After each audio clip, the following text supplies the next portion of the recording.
Hello बच्चों, आज आपका nectar drops moral science class 5 मैं मोरल साइंस के क्वेश्चन आंसर करवाने जा रही हूँ, जो आपके नेक्टर ड्रॉप्स का फर्स्ट चैप्टर का है। Always remember God. मैंने पिछले प्रीवियस क्लास में इसको हमने पढ़ा दिया था। आज हम इसका एक्टिविटी एरिना बनाएंगे। आप लोगों ने पूछा था एक्टिविटी एरिना के बारे में। एक्टिविटी एरिना में कह रहा है टेक ए चार्ट और pastel sheet making a big collars for your class title God is one. Stick picture of gods, goddess, saint, messengers of God, place of worship etc associate with different religions. इसमें कहा जा रहा है कि एक chart paper आप लीजिए और उस पे कुछ ईश्वर के फोटो, देवी देवताओं के पिक्चर, महात्माओं, संत महात्माओं के पिक्चर जिन्होंने भगवान के बारे में मैसेज दिया है, और कुछ भगवान के पूजा स्थल जो होते हैं वर्शिप उसका फोटो, और कुछ ऐसे धर्म जो भगवान को मानने के लिए जिन्होंने भगवान के बारे में मैसेज दिए हैं, जैसे कबीरदास, गुरु नानक, अलग अलग धर्मों के मैसेंजर जो होते हैं, उनके फोटो आपको इस पे एक चार्ट पेपर पे सभी के पिक्चर चिपकाने हैं। हो जाएगा? ठीक। नेक्स्ट है आपका B number, give one word for each of the following. एक वर्ड में आपको इसके बारे में बताना है। जैसे यहाँ पे the one who knows everything, इसका मतलब होता है कि एक ऐसा व्यक्ति जो सब कुछ जानने वाला हो। तो कौन होता है? गॉड। और गॉड को सब जानने वाले को क्या कहा जाता है? सर्वज्ञ, सर्वज्ञानी। तो उसका इंग्लिश क्या होगा यहाँ पे? Omni, OMNI, omni Cyient, SCIENT,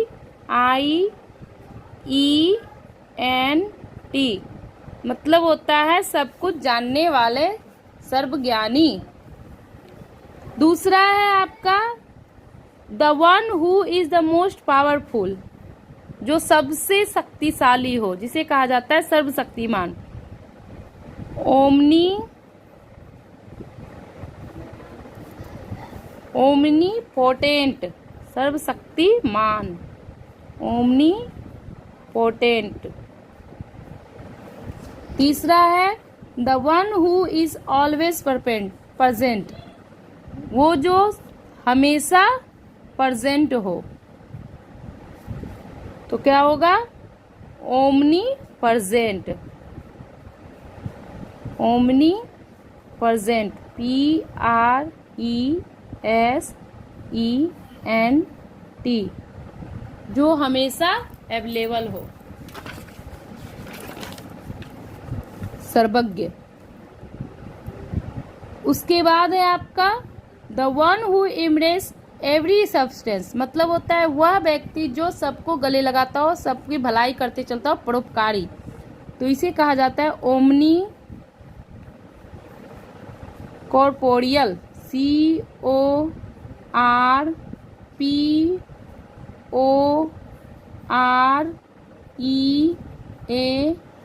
corporeal. इसमें बच्चों एक जो आपका देखिएगा क्वेश्चन है, जैसे ये, इसमें एक जो है लाइन ये ज़्यादा दे दिया गया है, गलती से, हो सकता है बाय मिस्टेक, बुक की मिस्टेक होगी, प्रिंटिंग, इसको ज़्यादा कर दिया गया है, इसलिए आपका यहाँ पे ही आंसर होगा ओमनी कॉर्पोरियल। ओके। नेक्स्ट है आपका टू इनलार्ज समथिंग, जो किसी चीज को विस्तार कर दे, विस्तारित रूप दे, तो उसको कहते हैं ओमनीफाई, यानी विस्तार करने वाला। ये सभी गॉड को ही बोला जाता है, आप लोग समझ लिए, जो विस्तार कर दे। ठीक है। नेक्स्ट है आपका the one who is able to speak और अंडरस्टैंड ऑल लैंग्वेज, वह व्यक्ति जो हर भाषा बोले और सभी भाषा जानता हो और सभी कुछ समझता हो, सभी भाषा समझता हो। ओमनी, ओमनी तो सब में लगा हुआ है, उसके आगे आपको लगाना है, यानी अनेक शब्दों के, अनेक वाक्यों के बदले एक शब्द बनाना है। यह है ओमनी लिंगुअल,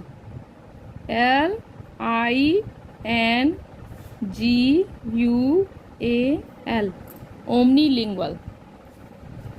उसके बाद है आपका the one who is infinity patience, जो धैर्य रखता हो, तो इसमें ओमनी पेशेंस ही होगा, धैर्यवान व्यक्ति। Omni PATIENT।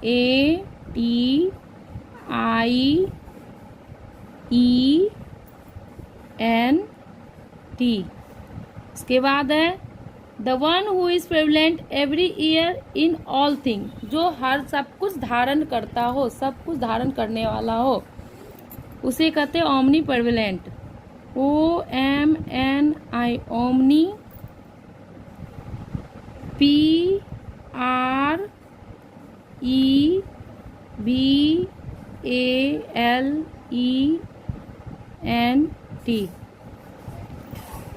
और लास्ट है आपका the one who has prescription for everything, सब कुछ जानने वाला, इसका भी वही होगा, SCIENT, दोनों एक ही चीज है। तो आपका ये चैप्टर जो है ये B नंबर कंप्लीट हो गया। ठीक बच्चों, आपका ये B नंबर जो है क्वेश्चन का आंसर कंप्लीट हो गया। अब है C number, our choice show your our nature and behaviour on a lighter note, let us see what you would choose to be if you were not a person, answer honestly after listening to your own inner voice. कहा जा रहा है कि आपको ईमानदारी से इसका जवाब देना है, आप अपने व्यवहार के बारे में, कि आप प्रकृति में क्या चूज करते हैं, क्या दिखाना चाहते हैं, इस पे प्रकाश डालना है।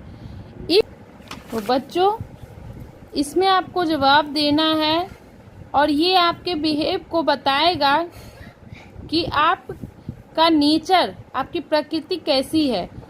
तो कुछ ऐसे क्वेश्चन है जिसको देना है आपको जवाब। जैसे इसे पूछा if I were an animal I would be a, अगर मैं एक जानवर होता तो मैं क्या होता, यानी अगर आप जानवर बनते, मान लिया जाए, ऑनेस्टली जवाब देना है कि अगर आप जानवर होते तो आप उसमें से क्या बनना पसंद करते हैं, सबसे ज़्यादा अच्छा क्या बनना पसंद करते हैं।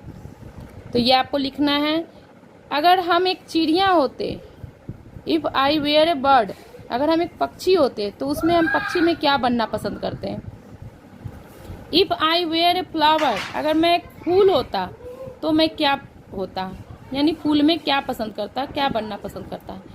आई would like to be dash from our historical characters, यानी कह रहा है कि अगर कोई ऐतिहासिक कैरेक्टर, किरदार निभाना होता तो आप किस चीज़ का, किसका किरदार निभाते। अगर आप एक ग्रह होते, planet, if I were a planet, अगर एक ग्रह होते तो कौन सा ग्रह बनना चाहते हैं। इसका जवाब आपको खुद से देना है बच्चों, इसके बारे में मैं नहीं बताऊंगी, लेकिन ये बता दी मैंने कि क्या करना है। अब आपका ये चैप्टर समाप्त हो गया। इसमें एक और कहानी है जिसमें कहा जा रहा है कि आचार्य हेमचंद्र के बारे में बताया गया है। वह एक बहुत ही बड़े महान संत थे जिनका जन्म 1088 ईसापुर में हुआ था, ईस्वी में हुआ था, गुजरात में।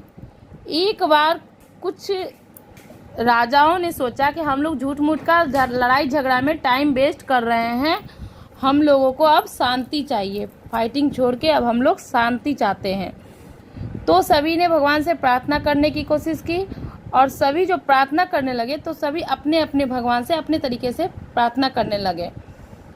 बहुत ज़्यादा हल्ला होने लगा, एक प्रार्थना करता तो दूसरा उससे ज़्यादा ज़ोर से चिल्ला के प्रार्थना करता, तीसरा उससे ज़्यादा ज़ोर से, इस तरह बहुत ज़्यादा अशांति फैलने लगी। तब हेमचंद्र, जो आचार्य हेमचंद्र हैं, वो वहाँ पे पहुँचे। वो सभी राज्यों में घूमते हुए सभी राजाओं को शांति का मैसेज देते हुए घूम रहे थे और सभी को बता रहे थे कि भगवान हमेशा शांति चाहते हैं, भाईचारा बना के रखना चाहिए। हेमचंद ने पूछा कि आप लोग भगवान से क्या प्रार्थना कर रहे हैं, तो उन्होंने बोला कि हमें भगवान जो चाहते हैं हम वही प्रार्थना कर रहे हैं, भगवान से शांति। तो आचार्य हेमचंद ने कहा कि भगवान जो है, ईश्वर जो है, सभी ईश्वर जो हैं वो सभी चाहते हैं कि शांति बनाए रखें, भाईचारे का पालन करें। इसलिए भगवान अलग अलग नहीं है, भगवान एक ही हैं। बस आप लोग एक ही तरह की प्रार्थना करें।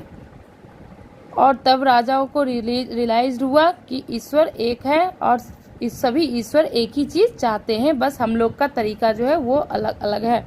इसीलिए अलग अलग धर्म के लोग अलग तरीके से अपने भगवान की प्रार्थना करते हैं, लेकिन सभी भगवान जो हैं एक है और सभी को एक ही चीज़ की चाहत होती है, वो है शांति और भाईचारे, प्रेम, सद्भाव। तो बच्चों, आपका ये चैप्टर समाप्त हुआ। आप लोग अच्छे से इसको पढ़िएगा, पूरा वीडियो देखिएगा, पसंद आएगा तो लाइक कीजिएगा। Okay, bye, thank you.